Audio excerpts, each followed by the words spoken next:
Voilà, on est dans la Caponnière, donc qui était le point stratégique de la défense de la batterie. Construit à la fin du XIXe siècle, le fort de Bois d'Arcy était destiné à renforcer le maillon ouest des fortifications de Paris.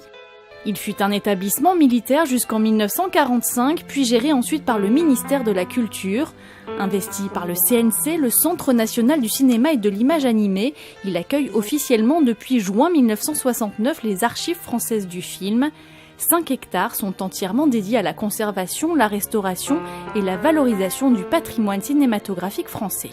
Nous conservons donc les films sur support de sécurité, c'est-à-dire fabriqués après 1953, et des bâtiments qui sont contrôlés en termes de température et d'hygrométrie pour assurer la pérennité de la pellicule.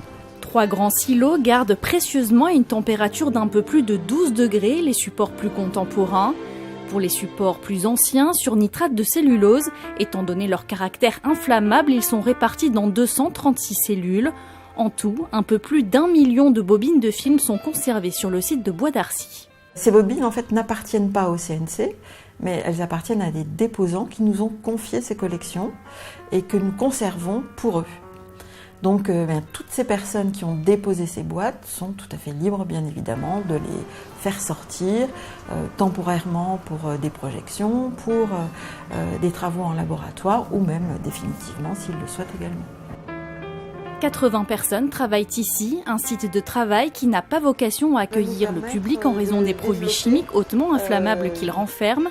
Lorsqu'elle arrive au CNC, la pellicule n'est pas forcément en bon état et doit passer par la case laboratoire. Elle est ensuite scannée et numérisée. Donc là, c'est un film en noir et blanc. Il faut arriver à retrouver les niveaux, le bon équilibre entre les noirs et les blancs. Une restauration qui peut prendre quelques semaines pour un film de 10 minutes et jusqu'à plusieurs mois pour certains films.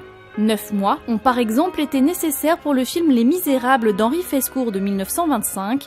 Sa durée de 6 heures est tout aussi exceptionnelle. Nous nous attachons à ce que chacun de ces films, que ce soit des films réalisés par de grands réalisateurs ou des films anonymes, soient conservés, si vous voulez, avec les mêmes précautions, pour permettre en fait de transmettre l'ensemble de ce patrimoine cinématographique aux générations futures. Un trésor inestimable, bien gardé au sein de ce Fort Knox du 7e art.